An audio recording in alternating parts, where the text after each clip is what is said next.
폴란드의 소설가 생케비치의 역사 소설로 코바디스라고 하는 역사 소설이 있습니다.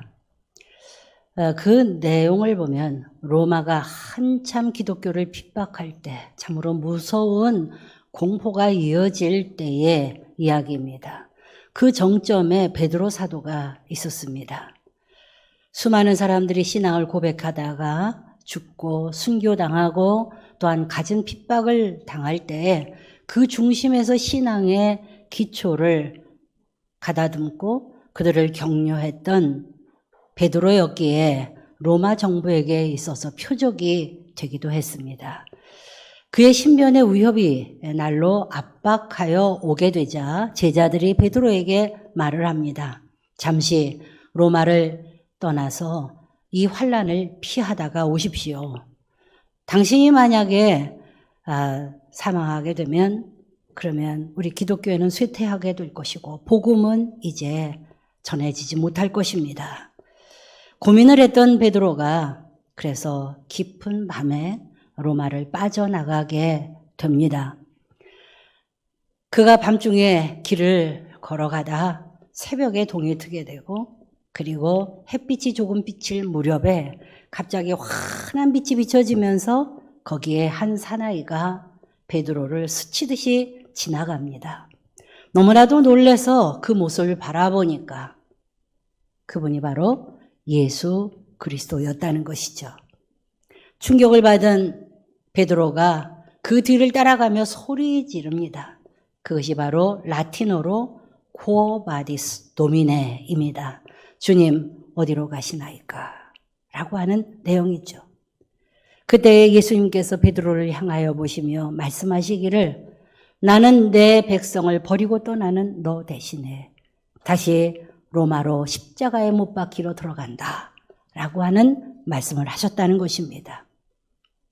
그 말씀에 충격을 받고 그는 그 자리에서 무릎을 꿇고 다시 마음의 결단을 하고 피의 도시인 로마로 다시 들어가 결국은 붙잡혀서 십자가에 못 박히시게 된다는 것이 코바디스 소설의 내용입니다.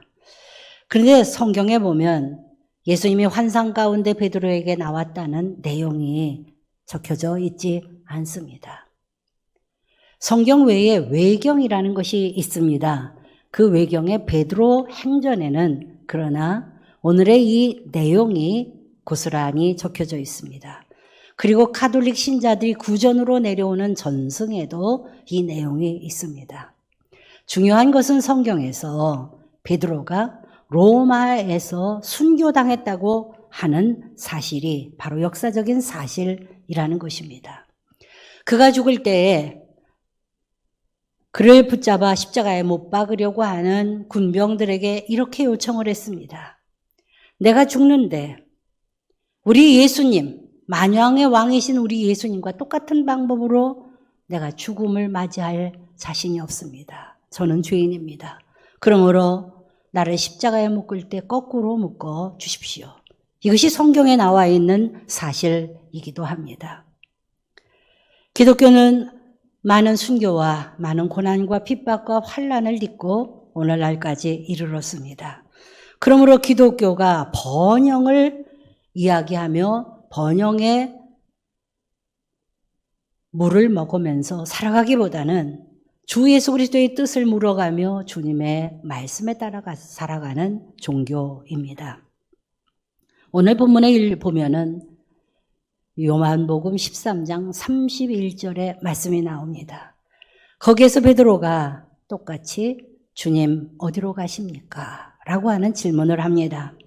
생기비치가 얘기하는 코바디스 도미네와 성경에서 베드로가 얘기하는 코바디스 도미네의 상황은 다릅니다만은 그러나 그것을 질문한 베드로는 똑같고 그리고 그 말씀은 현대를 살아가는 우리들에게도 많은 울림을 주는 것이 사실입니다.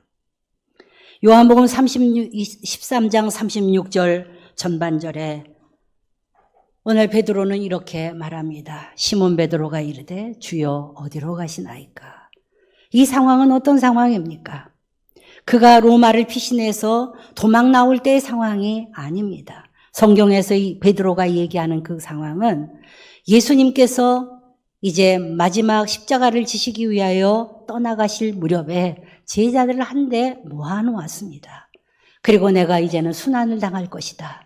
내가 이제는 떠나갈 것이다. 라고 하는 말을 전할 때에 제자들이 너무나도 그 부분을 당황했습니다.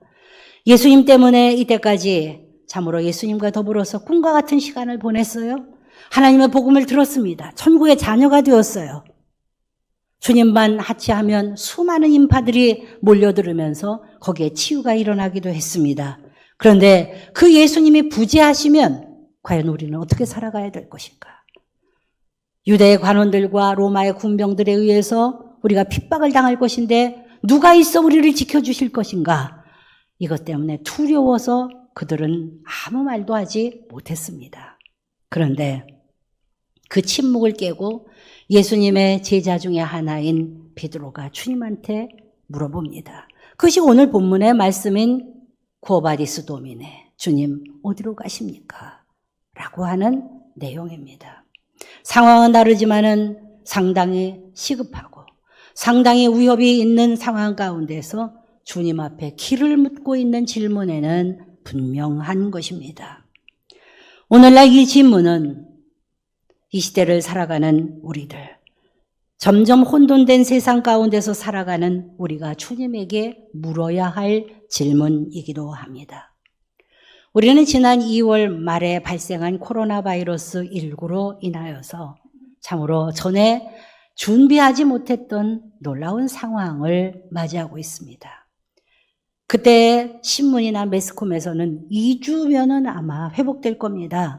그러면서 되도록이면 집합적인 모임을 삼가고 그리고 모두 마스크를 쓰시고 조심하십시오. 이렇게 이야기를 했습니다. 많은 사람들이 그렇게 생각을 했어요. 그 전에 수없이 많은 전염병이 지나가고 있고 세대가 지나가면서 더 자주 오는 이 전염병도 결국은 한 지역이나 한 주를 중심으로 해서 있다가는 없어졌기 때문에 이 코로나 바이러스 19도 얼마 가지 않을 것이다 라고 생각했는데 우리의 예상을 벗어났습니다. 이것이 동아시아로부터 시작이 되어서 그리고 유럽과 아메리카와 아프리카와 또한 모든 지역의 팬데믹으로 전 세계 전염병으로 지나가고 지금도 수많은 사람들이 죽어가고 있습니다. 이러한 모든 상황 속에서 우리는 예배를 멈추기도 했었고 또한 온라인 예배를 드리기도 했고 소수의 분들이 모여서 하나님 앞에 예배를 드리는 시간들이 있었습니다. 감사하게도 이제 다시 예배의 문을 열었지만 많은 조심스러운 상황이 되어서 생활의 거리를 두며 예배를 드리고 있는 것이 사실입니다. 이런 가운데에서 우리는 주님 앞에 물어보게 됩니다. 주님, 우리가 어디를 가야 할까요? 어떻게 하는 것이 신앙생활을 잘하는 것이 될까요? 라고 하는 질문을 우리는 해보게 됩니다. 예수님이 로마를 떠나서 다시 피신하고 있는 베드로에게 내가 다시 들어가겠다라고 말씀하셨던 그 말씀의 뜻은 베드로가 생각하는 그리스도인이 당대에 생각하는 생각과 달랐습니다. 혹시 우리가 생각하고 우리가 주님을 따라간다고 생각하는 우리의 생각이 주님의 생각과 다르면 어떻게 할 것인가? 이것에 대해서 우리는 주님 앞에 물어보아야 할 것입니다. 코로나 바이러스가 바꿔놓은 세상, 그 세상을 미래학자들은 BC와 AC로 나누고 있습니다. Before Corona, After Corona. 코로나가 있기 전과 코로나 이후의 세상이 많이 달라질 것이라는 것을 말해주고 있습니다. 그것은 사회를 변화시키고 정치 세계를 변화시키고 경제 활동을 변화시키고 하늘길을 변화시키고 교회의 예배를 변화시키고 그리스도인의 마음 상태를 변화시키고 있는 것이 사실입니다. 앞으로는 코로나 이전과 같은 그러한 신앙의 자세로 나아가는데 상당한 변화가 있을 것이 예고되고 있습니다. 그렇다면 왜 이런 일이 일어날까요? 왜 이런 일이 지속되고 있을까요? 이것에 대한 현실을 우리가 바라보아야 합니다. 그것은 다름 아닌 바로 파괴된 질서의 세상으로 이 세상이 바꾸어지고 있기 때문입니다. 파괴된 질서의 세상은 두 가지로 크게 나누어 볼 수 있습니다. 하나는 자연 질서의 파괴입니다. 생명은 생태계 내에 있는 모든 생명체와 교류를 통하고 관계를 통하여서 공생하고 적응하는 그러한 관계로 이 세상이 움직여가게 되어져 있습니다. 그런데 그 자연을 자꾸 사람들이 훼손하게 됩니다. 깊은 아마존 밀림 속에 있는 동물들의 서식처를 파괴하고 그것을 노출시키고 그들이 거주할 수 있는 환경과 밀림을 제거해버리고 그리고 모든 변화를 이끌어감으로 말미암아서 더 이상 자연 속에서 행복하게 살아갈 수 없도록 되어지는 모든 동식물계의 모든 것들이 결국은 사회 속에서 반항을 하며 자연의 질서 파괴된 속에서 전염병을 유발시키고 있다고 하는 것이죠. 창세기 3장 18절에 보면 이미 예고된 하나님의 말씀이 있습니다. 타락한 아담과 하와가 범죄한 이후에 에덴 동산에서 쫓겨나게 되어자 하나님께서 말씀하십니다. 인간이 죄를 범한 이후에는 그 땅이 엉겅퀴와 그리고 또한 모든 가시덤불로 가득 채워질 것이다.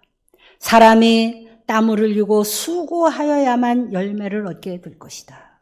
에덴 동산에서는 사람들이 하나님이 주시는 그런 아름다운 12가지 과실을 시절을 따라 먹으며 주님 안에서 평안히 누릴 수 있게 되었고 인간의 원래의 생명은 영생하도록 창조되어졌었습니다. 그러나 인간이 뱀의 유혹, 사단의 유혹을 받아 하나님을 불순종하고 떠나게 되자 에덴 동산에서 떠난 아담과 하와를 통하여 땅은 30배, 60배, 100배의 결실을 내고 소출의 풍족함을 얻는 것이 아니라 수고하고 땀을 흘리고 노동했지만 그 수고의 열매가 제대로 맺혀지지 않는 그러한 곳이 되어졌다는 것이죠. 이것이 범죄한 인간에게 땅이 반항하고 있는 모습입니다. 우리는 지난 과거 50여 년 동안에 급격하게 변화되어 되어져 오는 자연의 질서의 파괴를 지금 몸으로 감당하고 있습니다. 50여 년 전에 지구상에서 깜짝 놀랄 일들이 발생했습니다. 그것은 1980년대에 후천성 면역 결핍증 증후군이라고 하는 에이즈가 출현하게 되었습니다. 이것은 인간이 참으로 범죄함으로 인하여서 잘못된 것으로 인하여서 에이즈가 생각이 났는데 이것이 고등 유인원으로부터 비롯되어졌고 2004년, 2007년까지의 우리 조류 독감은 새로 비롯해서 왔으며 2009년에 신종 플루는 돼지에 의해서 비롯되어졌고 그리고 또한 우리가 경험하는 사스, 중증 급성 호흡증 증후군 사스는 바로 사양 고양이로부터 출현되어졌습니다.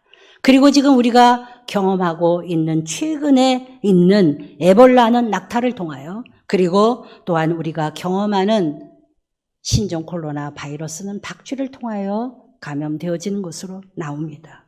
그렇다면 어떻게 동물이 인간을 이렇게 괴롭힐 수가 있을까? 인간에게 이런 아픔을 줄 수 있을까라고 생각합니다. 인간이 끊임없이 자연을 훼손하고 자연에서 더 이상 행복하게 살아갈 수 없도록 하자. 이것으로 인하여서 동물들이 서식하여야 할 곳을 자꾸 빼앗기게 되고 그곳에서 집단적으로 동물들을 갖다가 공동으로 공장식으로 닭도 돼지도 소도 집단적으로 공장식으로 서식하게 하고 함으로 인간의 경제적인 활동을 극대화시키고 이윤을 창출하려고 하는 움직임을 통하여 자연을 훼손시킴으로 말미암아 공기는 급속하게 오염되어졌고 우리의 땅은 오염되고 그리고 우리의 질서는 파괴되어진 것입니다.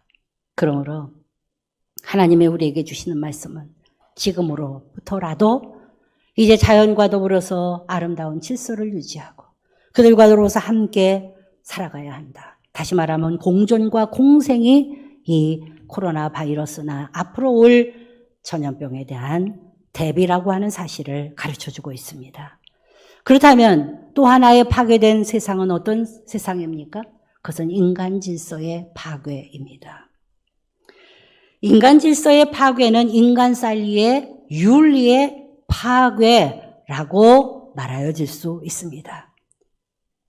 인간 사이에도 지켜야 할 윤리가 있는데 그 도덕적인 비윤리와 훼손으로 인하여서 질서는 급속히 파괴되고 그리고 재앙은 우리에게 덮쳐들고 있는 것입니다.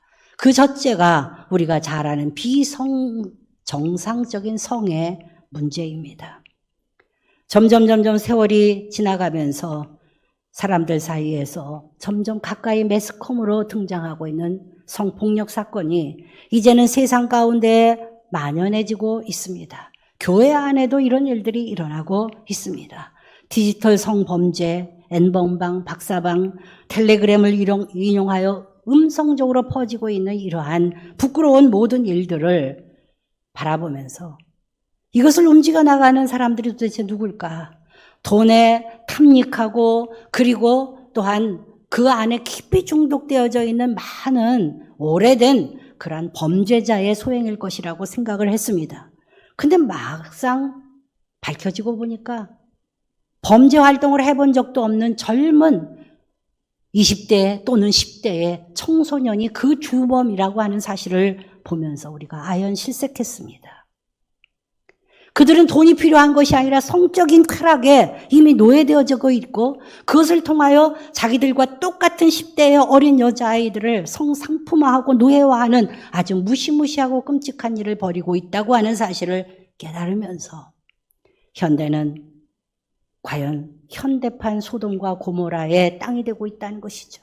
우리의 너무나도 순진하게 보였던 우리의 주변의 친구들, 우리의 자녀들, 우리의 이웃들의 젊은 아이들이 바로 이런 것에 노출되어져 있다고 하는 사실을 우리는 잊지 말아야 합니다. 창세기 1장 27절에 보면 하나님께서 인간 창조에 대한 프린시플, 원리를 말하고 있습니다. 하나님이 자기의 형상 곧 하나님의 형상대로 사람을 창조하시되 남자와 여자를 창조하셨다. 28절로 넘어가면 그들에게, 다시 말하면 남자와 여자 그들에게 공히 복을 주셨다 라고 말씀하고 있습니다. 그러므로 하나님은 젊은 남자, 젊은 여자 누구에게만 복을 주시는 게 아니라 인간 모두에게 남녀노소에게 불문하고 모두가 평등하고 복을 주어서 그들로 하여금 하나님이 만들어 놓으신 아름다운 자연을 보호하고 지키고 질서를 유지할 관리의 책임을 맡기셨다는 것입니다. 그래서 인간을 동물에게는 없는 하나님의 인격과 성품을 담는 하나님의 형상, 이미지 오브 갓, 하나님의 이미지를 닮아서 인간을 거룩하게 창조하셨다는 것이죠. 그런데 최근 한 50여 년 어간으로부터 점점 가속화해서 이 성경의 프린시플 원리가 깨어져 가고 있는 것을 봅니다. 성경은 분명히 남성과 여성을 하나님이 창조하셨다는데 세상은 또 하나의 성이 있다네요. 제3의 성이 있다네요.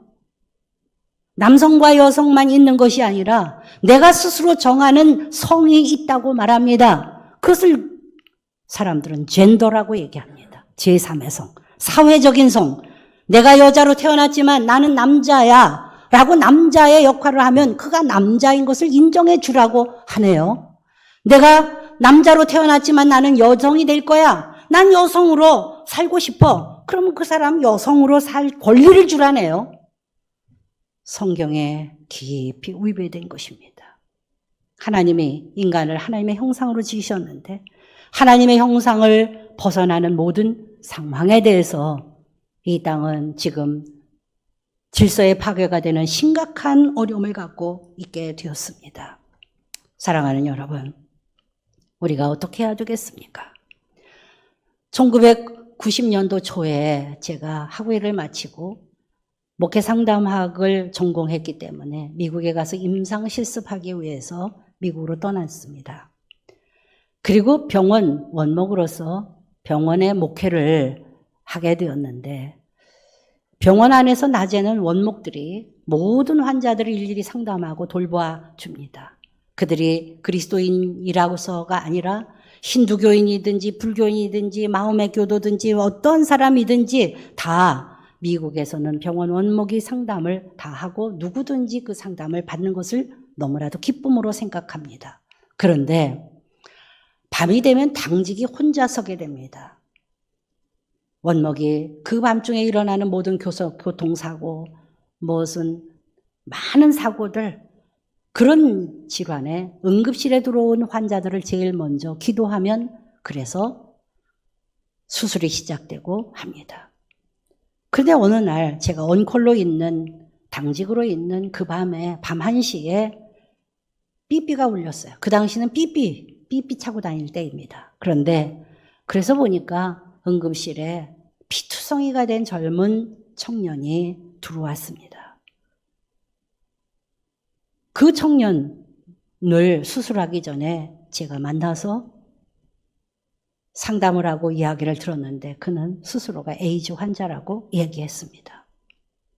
그런데 자신이 지금 다리가 부러져서 지금 들어오게 되었는데 그 이유는 그 밤중에 자기가 사랑하는 파트너와 더불어서 잠을 자다가 강도가 갑자기 자기 집에 침입해 들어와서 자신의 파트너를 총으로 쏴 죽였다는 것이죠.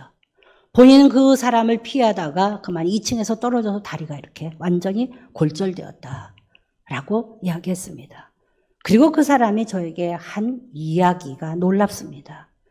피 묻은 손으로 저를 붙잡으면서 저를 끌어안으면서 하는 말이 저를 위해서 기도해 주세요.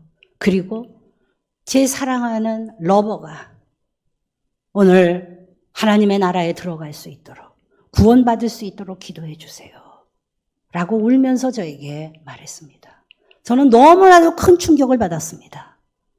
그 당시만 해도 30여 년 전만 해도 한국에서는 음성적으로는 있을 수도 있겠지만 외부적으로는 에이즈 환자나 동성애자가 거론되어지지 않을 때입니다.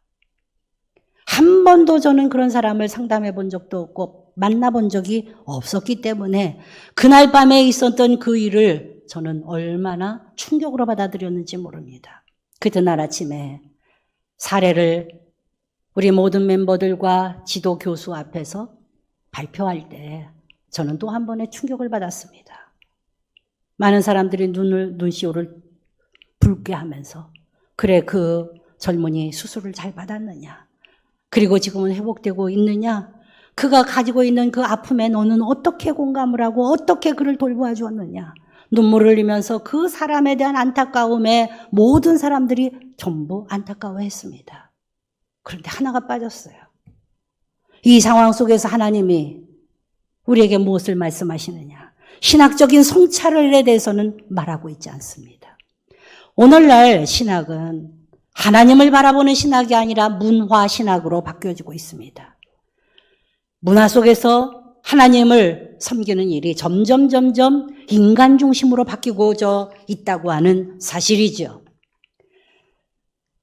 오늘날 우리 세계를 살아가고 있는 많은 젊은이들이 성 정체성의 혼동을 느끼게 됩니다. 왜냐하면 학교에 가도 제3의 성을 인정해야 된다. 책에서 그렇게 가르치고 있고 그런 문화 속에 우리 아이들이 성장하고 있기 때문입니다. 물론 그들이 가지고 있는 아픔과 사회 속에서의 버림받음과 또한 불안함과 상실감을 아픈 마음으로 치유해주고 그들을 돌봐주고 회복을 위해서 애써야 되는 것이 교회의 책임입니다. 그러나 그들이 가지고 있는 것에 대하여서 바로잡아주고 그들을 주님 앞으로 다시 인도하고 회복시키려고 하는 것은 포기할 수 없는 그리스도인의 책임이라고 하는 사실을 잊지 말아야만 할 것입니다. 우리는 그렇다면 성경은 뭐라고 말씀하십니까? 항상 우리의 삶의 속에서 주님 어디로 가고 계십니까? 저는 또 어떻게 가야 합니까? 이 질문을 우리가 해봐야 합니다. 구약 레위기 18장 22절의 말씀입니다. 너는 여자와 동침함 같이 남자와 동침하지 말라. 이는 가증한 일이니라. 이것을 유치부부터 사회 속에서 어릴 때부터 자꾸 성에 대한 자유함, 자신의 자유다. 그것을 존경해줘야, 존중해줘야 된다. 그것이 바로 저스티스다. 정의다. 이야기하는 이 사회의 가르침 속에서 교회는 비록 소수지만 말해줘야 합니다. 그것은 정의가 아니다. 오늘 성경 말씀은 우리에게 주시는 말씀을 분명하게 우리의 자녀에게 가정에서, 교회에서, 그래서 교회 학교가 중요한 것입니다. 로마서 1장 26절로 27절 신약에서는 뭐라고 말씀합니까? 이 때문에 하나님께서 그들을 부끄러운 욕심에 내버려 두셨으니 곧 그들의 여자들도 순리대로 쓸 것을 바꾸어 영리로 쓰며 그와 같이 남자들도 순리대로 여자 쓰기를 버리고 서로 향하여 음욕이 풀릴 듯하며 남자가 남자와 더불어 부끄러운 일을 행하여 그들이 그릇 때문에 상당한 모흥을 그들 자신이 받았느니라. 자꾸 그렇게 잘못된 그런 모습으로 가면 내버려 두겠다. 성경은 그렇게 얘기하며 그들이 가지고 있는 그 그릇 때문에 상당한 보응을 그들이 받을 것이라고 성경은 말씀합니다. 우리가 내 자유로, 내 자유의지로 마음대로 행하고 내 쾌락대로 살았지만 그것의 책임은 바로 본인이 감당해야 될 것인데 놀라운 사실은 그것이 우리 혼자만 좋으면 그것으로 끝나고 그 사람의 자유라고 내버려 둘 수밖에 없는 줄 알았는데 코로나 바이러스를 통하여서 그것이 아니다. 한 사람의 잘못된 것으로 인하여 수많은 그 주변에 있는 가족과 그를 만난 모든 접촉하는 사람, 그를 만나고 있었던 모든 전혀 죄가 없는 모든 사람들이 확진에 걸려 사망하고 죽어가고 오늘도 수많은 사람들이 죽어가는 것이 그의 죄가 아니라 부도덕한 사람들로 인하여서 전염되어진다고 하는 사실을 보면서 오늘 우리는 사회적 책임적 자아인 우리 자신을 다시 한번 돌이켜봐야 됩니다. 내 자유입니까? 내 멋대로 해도 되는 것입니까? 내 몸이 내가 주인이 되는 세상, 성경은 내 몸은 네가 아니라 하나님의 것이라고 말씀하고 있습니다. 오늘 요한복음 3장 13장 37절에 베드로가 주님 어디로 가십니까? 제가 주님을 따라갑니다. 주여 내가 지금 어찌하여 따라갈 수 없습니까? 주를 위하여 내 목숨을 버리겠습니다. 뜨거운 마음으로 베드로가 말합니다. 그러면 주님께서 감동하실 줄 알았어요. 내가 12명의 제자 중에서 정말 베드로를 잘 키워놨구나. 내가 지금 십자가에 못 박힌다고 하는데 베드로가 주님 따라갑니다. 제가 죽을 때까지 주님을 따라갈 수 있습니다. 라고 얘기하면 기뻐하실 것 같았는데 주님은 그렇게 말씀하시지 않았다는 것이죠. 13장 36절 하반절에 보면 너는 나를 따라올 수 없을 거야. 라고 말씀하시고 계십니다. 왜입니까? 인간의 자기 능력, 자기의 선함에 대한 깊은 신뢰를 가지고 있는 사람일수록 자기가 무너지면 신앙도 무너지기 때문입니다. 오늘날 세계에 가장 무서운 것이 무엇입니까? 하나님을 믿지 않는 것이죠. 그러나 하나님을 믿고 더 위험한 것이 있습니다. 많은 사람들이 기독교 신학자들이 기독교의 가장 큰 이단을 인본주의라고 얘기합니다. 인간을 존중하고 질서를 지키고 인간 사이에서 화평하게 지내고 아프고 어려운 사람들을 돌봐주고 인본주의입니다. 그런데 그것이 왜 나쁩니까? 너무너무 귀한 것이죠. 성경의 복음에 다 들어있는 말씀입니다. 그런데 기독교적 인본주의를 우리가 경계해야 된다라는 것입니다. 주님의 이름을 해도 주님의 일을 해도 주님의 영광을 위해서 일한다고 하면서도 내가 드러나기를 원하고 내 두뇌로 하나님의 일을 하기를 원한다면 그리고 내가 쌓아놓은 모든 경력을 통하여서 하나님의 일을 할 수 있다고 생각한다면 내 능력을 통하여 하나님의 일이 이루어질 수 있다고 생각한다면 거기 안에는 하나님이 있는 것이 아니라 나의 선함, 인간 중심의 나의 의지가 들어있다는 것입니다. 오늘날 우리는 이 세상을 살아가면서 우리 주변의 인간을 높여주는데 그 인간을 높여주는 것이 하나님의 뜻에 합당한 방향으로 그들을 돌봐주고 그들을 이끌어가고 그들을 사랑하고 해야 되는 것임을 다시 한번 우리는 깨달아야만 합니다. 우리가 돌아서야 될 것은 나 중심의 신앙에서 하나님의 중심으로 바꾸어지는 것입니다. 주님께서 베드로에게 말씀하셨습니다. 내가 주님을 따라가겠습니다. 죽기까지 따라가겠습니다. 그러자 주님이 말씀하셨습니다. 너는 지금 따라올 수 없으나 후에는 따라올 수 있을 것이다. 이 말씀이 무엇입니까? 그것은 참으로 혈기방자하고 자신의 능력 가운데 하나님을 사랑함으로 내가 주님 어디든지 따라갈 수 있겠다고 장담했던 베드로가 어찌 됐습니까? 예수님께서 가야바 법정에서 고난을 당하실 때 그를 지켜보고 있다가 사람들이 말합니다. 너 예수 소속이지? 아니요. 저는 예수님을 모릅니다. 내 말하는 사투리가 예수님하고 같은 지역에서 온 것인데 너 예수님의 제자가 맞아. 그렇게 얘기하되 그가 뭐라 그랬습니까? 예수를 저주하며 내가 결단코 그를 모른다. 이야기했습니다. 인간의 선함이 이 정도입니다. 우리는 인간의 연약함을, 인간의 죄성을 깨달을 수 있습니다. 나를 의지해서 나의 선함을 통하여서 하나님을 믿는 것이 아니라 나의 죄성을 바라보면서 하나님 앞에 무릎 꿇는 것이 신앙입니다. 갈라디아서 2장 20절은 이와 같이 말씀합니다. 내가 그리스도와 함께 십자가에 못 박혔나니 그런즉 이제는 내가 사는 것이 아니요 오직 내 안에 그리스도께서 사시는 것이라. 이제 내가 육체 가운데 사는 것은 나를 사랑하사 나를 위하여 자기 자신을 버리신 하나님의 아들을 믿는 믿음 안에서 사는 것이라.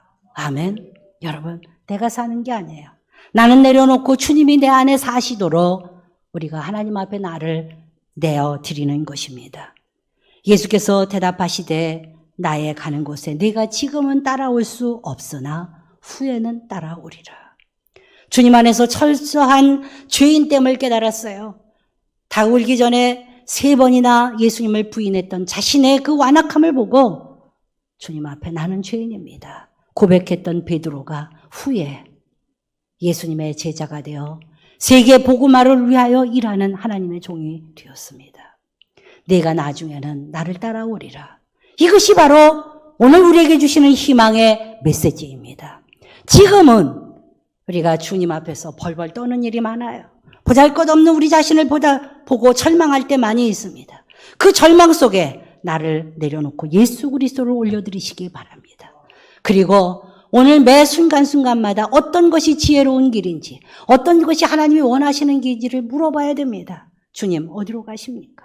제가 주님을 이곳으로 가는 것이 주님을 따라가는 길입니까? 매 순간순간 주님 앞에 물어보아야 할 것입니다. 오래전에 20여 년 전 일입니다. 제가 부목사로 마지막에 사역을 하고 있을 때 저희 교구에 유병갑 씨라고 하는 성도님이 한 분 계셨습니다. 저의 교구라서 그의 아내가 저에게 전화를 했습니다. 한 번도 그 아내도 그분도 본 적이 없었습니다. 워낙 교인도 많았지만 그래서 제가 그 집에 방문하게 되었습니다. 그런데 그 아내가 저에게 이렇게 얘기를 했습니다. 저희 남편이 담도암으로 말기 환자입니다. 본인은 몰라요. 우리는 아무도 우리 남편에게, 우리 아버지에게 말할 수 없습니다. 그분은 우리 가정의 신과 같은 존재예요. 교회는 어쩌다가 나가지만 그분이 권위가 대단합니다. 그는 사회적으로도 상당히 높은 고위공직자입니다. 그런데 오늘 목사님이 우리 남편과 더불어서 깊은 상담을 해주시고 말씀을 전해주셨으면 좋겠습니다. 제가 그분을 만났습니다. 과연 지성이 넘치고 아주 차가운 그러한 인성을 가지신 분이었습니다. 제가 그분과 깊은 예언을 이야기하면서 그 담도암이 지금 말기에 이르렀다는 것을 말했습니다. 깜짝 놀랐습니다. 제가 말했습니다. 하나님의 기적에 의해서 당신이 살아날 수도 있습니다. 그러나 그것은 내가 간절히 기도하고 매달리는 것으로 끝나는 것이 아니라 하나님이 뜻이 계실 때 살 수도 있는 것입니다. 우리는 하나님 앞에 그 기적을 놓고 기도해야 됩니다. 그러나 아니라 할지라도 하나님은 우리의 하나님이십니다. 이제 남은 기간이 1년밖에 남지 않았다면 이제 신앙을 돌아보실 수 있기를 바랍니다. 라고 말했습니다. 그런데 그분이 자꾸 눈을 감고 있다가 눈물을 흘리시면서 목사님 도와주세요. 저는 교회 나온 지 20년 됐지만 주님을 잘 모릅니다. 주님에 대해서 확신이 전혀 없습니다. 이런 내가 두렵습니다. 그 이후에 1년 동안 제가 그분을 수시로 방문해서 말씀을 전하고 그리고 상담을 했습니다. 그분의 모습이 확연히 달라졌습니다. 가정에서 자녀들을 대하는 모습, 엄격했던 그의 모습, 아내와 더불어서 늘 고압적인 자세, 모든 것들이 바뀌며 그가 교구에 있는 구역원들을 초청해서 금요일마다 교구에 예배를 드리는 것을 한 번만 자기 옆에서 해줄 수 없느냐 말했습니다. 예배를 사모하고 하나님의 말씀을 사모하고 그러면서 그는 예수 그리스도의 확신 있는 주님의 자녀가 되었습니다. 마지막 그가 떠나던 전날 다급하게 그 가정에서 전화가 왔습니다. 이미 그분은 말을 할 수 없는 상태였습니다. 종이에다가 글을 써서 저에게 보여주었습니다. 보니까 찬송가 305장을 저에게 불러주세요 라고 하는 글이 쓰여져 있었습니다. 저는 그분 혼자 놓고 제가 혼자 찬송가 305장을 찬송을 불렀습니다. 나 같은 죄인 살리신 주 은혜 놀라와 잃었던 생명 찾았고 광명을 얻었네. 그분은 그 다음 날 주님 곁으로 가셨지만 그분은 주님의 은혜로서 영원한 생명을 찾았습니다. 어디로 가는 것이 주님이 원하시는 길입니까? 물어보셔야 합니다. 매 순간순간 사람을 만날 때, 행동할 때 우리가 예배자로서 주님 앞에 우리의 길을 물으실 수 있어서 하나님 앞에 주님의 기뻐하시는 길을 찾는 여러분 모두가 되시기를 바랍니다. 오늘 말씀을 생각하시면서 모두가 다 찬양 앞으로 나가시겠습니다. 305장 찬양입니다.